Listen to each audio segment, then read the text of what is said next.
Walk like an Egyptian. So, what does it exactly mean to walk like an Egyptian?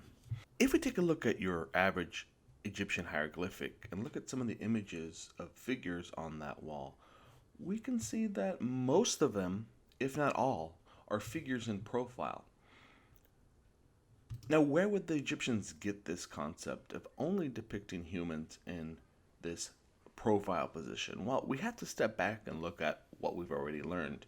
And if you go back to the Sumerians with the Uruk vase, and then to the mythological figures in the Great Lyre, or in the Victory Stela of Naram Sin, in each of those images, you can see the tendency to create the figure in profile. Now, why do such a thing? Why not do them in front view so we can see one's face? Well, it's more difficult to draw somebody facing you. There are a lot more details and attributes that you need to apply that you just don't have to do in profile. But if we take a look at what the Egyptians did, it's a more convoluted profile.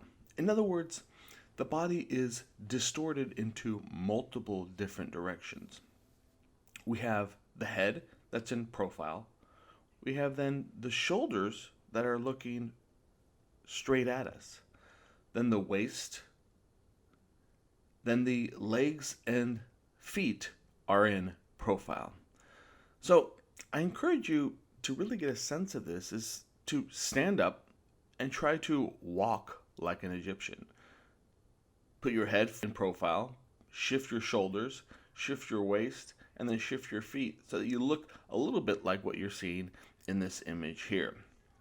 You're going to find that it's virtually impossible. And one more thing. If you take a look at that eye, the eye is drawn as if it's looking right at it. So it's as if the eye has been detached from a face and placed on the side of this Egyptian figure.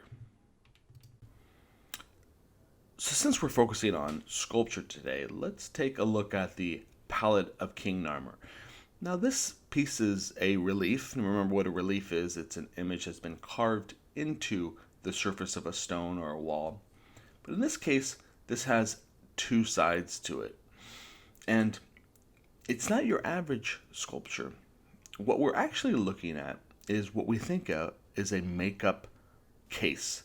In other words, if you look at the right hand side and to see these two serpent necked creatures, that void, that circle in there, was actually a place for the pharaoh to place black makeup. Now, why have such an elaborate contraption to house your black makeup? And why even wear black makeup? Well, black makeup was something that was placed around the eye of the pharaoh to both emphasize the eye and what we think was also to keep the sun away so it would be easier to walk around in the sunny Egyptian landscape. Much like if you've ever seen a football player on a game day wear black underneath their eyes, it was the same idea here. Now that we've determined it being a makeup case, let's take a look at some of the sculpted details here. And it's quite an elaborate image. They've managed to put quite a bit of things into the surface of this makeup palette.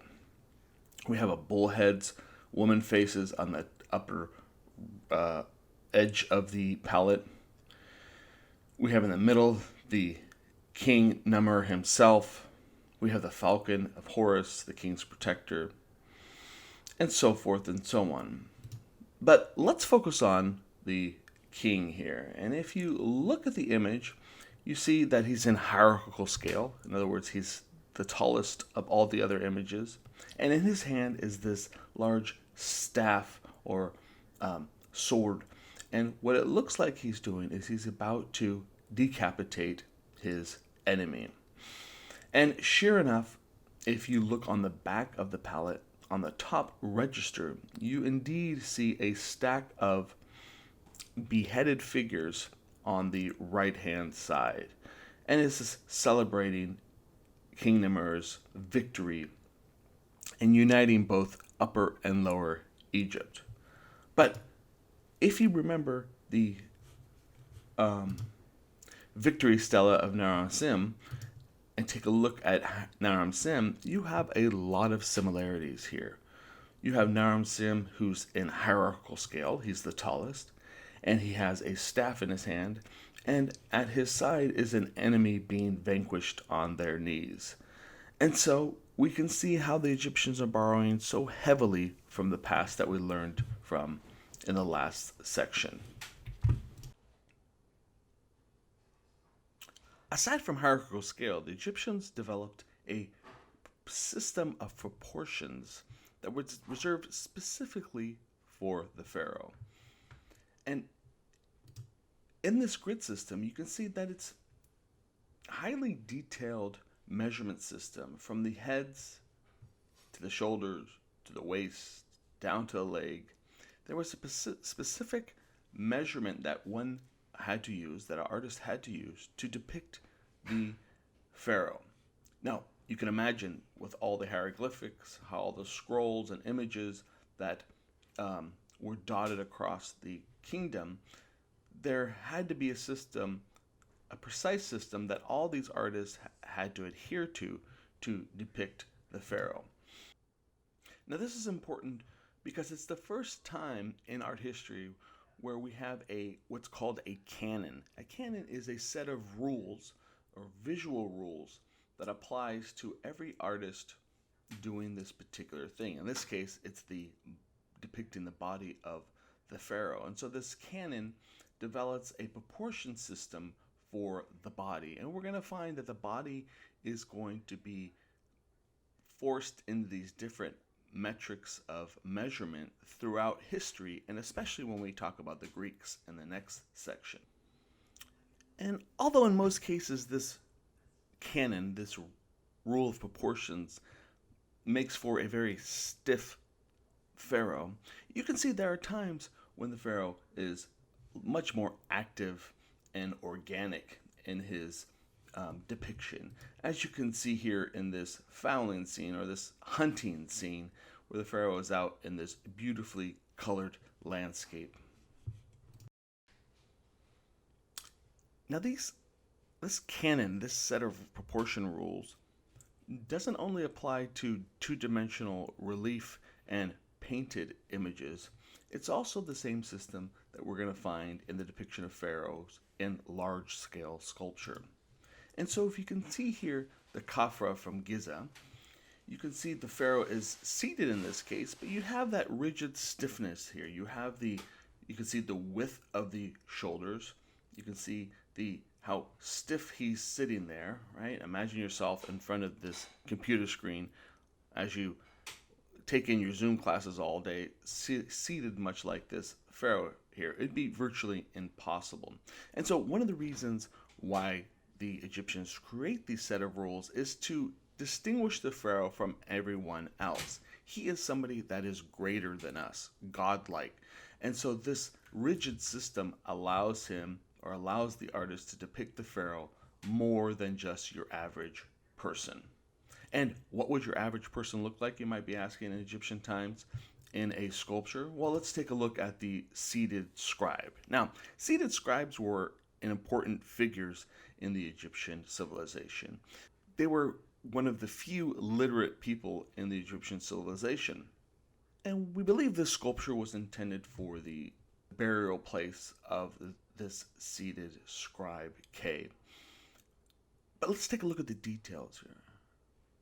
First, look up that natural body position, right? He's almost in this kind of yoga stance. The knees and legs are tucked under himself. He's seated onto the floor. And you have this very realistic approach to the body. You can even see the folds on his belly as his skin kind of hunkers down in that seated position. You can see the vibrant color on his skin. And when you get to look at his face, that is a much more realistic face than what we saw on the pharaoh sculpture. The eyes are quite large in this case, but you can see how beautifully fashioned the eyes have been with that blue and white tint to the pupils. And so if we look at the image of the Khafra pharaoh sculpture and the image of the seated scribe, you can see clearly that in these two different sculptures, how different the pharaoh is depicted from your average Egyptian citizen. The pharaoh seated there regally on his throne with his back straight and his shoulders back and his face looking forward. And the scribe, you have this much more relaxed individual who doesn't have the weight of the kingdom on his shoulders and thus allowed to be much more natural. And so you can see why these set of rules were created, so that we would automatically recognize the image on the left as a pharaoh, and all the rest of us, if we were to be depicted in a sculpture, would be depicted much like the figure on the right, the seated scribe. I, for one, have no problem being the more relaxed individual. I couldn't see myself living in eternity as the pharaoh in that uncomfortable seated position. Now, in both of these works, these sculptures were not just something to look at and to enjoy, much like we would do in a sculpture in a museum or gallery, but these sculptures were intended to actually capture or carry the spirit of these individuals, especially in the case of the pharaoh. And that spirit was called the Ka. Right? So these sculptures became the house of the spirit of the pharaoh. Now, in most cases, the pharaoh was not seated, he was standing. And so let's take a look at this next sculpture. In this sculpture, we have Menkaure and Karamenmenti from Giza. And we're struck by how beautiful the image looks with this polished black granite. But what we have to remember is, much like Egyptian architecture, if you recall back to when we looked at the capitals and columns from Egypt and how they were brightly painted, Egyptian sculpture was painted in the same vibrant way. Matter of fact, when we looked at the scribe, we saw that it was painted and that the pharaoh would have been painted in that same vibrant color. And in this case, you have smaller versions of this large work of art that we're looking that indeed are also colored. You can see the one in the middle much more deteriorated over time, and the one on the far right is a better indication of what this black granite sculpture would have looked like. And you see the dark skin. Remember, Egypt is in Africa. We're talking of Africans in Egypt. And so there would have been this tremendous colorful beauty to these works. Now, let's not forget that this is the pharaoh, and thus this rigid system, grid system of proportions is used on his body. And you can see how the how the shoulders and the small waist and feet are all in this rigid system. Now, let's recall where they would have gotten something like this. If you go way back to the Sumerians, right, and looked at the votive sculpture, you can see some similarities here. Okay? But this is much more regal, much more elegant depiction of the human body. And so you see this is not just the pharaoh, but there's also an intimacy here with presumably his wife, who's got her hand around him on his waist. And there's just a pure elegance to this work. Now, if you look at it from the side, you can see that this marble, you can see that the granite is still a big part of the sculpture, this big block on the bottom, and it fills in with their feet. And that's really to keep the sculpture up and erect and standing. You take away that stone and these figures could not stand. When you take a look at their faces, you can see how much artistry is involved in this crafting of this human face. These look as the most realistic images that we've seen thus far. And so as we wrap up this section of Egypt and this introduction into civilizations and recall the evolution of the human body at the end of the Egyptian period, we really find that the human body is at the forefront of art and that it's becoming more realistic over time. And At the very end, when the Egyptian civilization begins to fall and this next great Mediterranean civilization that we're going to call the Greeks emerges, you're going to see how that these human forms that the Egyptians create are going to be directly connected to the hyper realistic sculptures that we're going to find in the Greek period, and they are going to be the bedrock of Western art.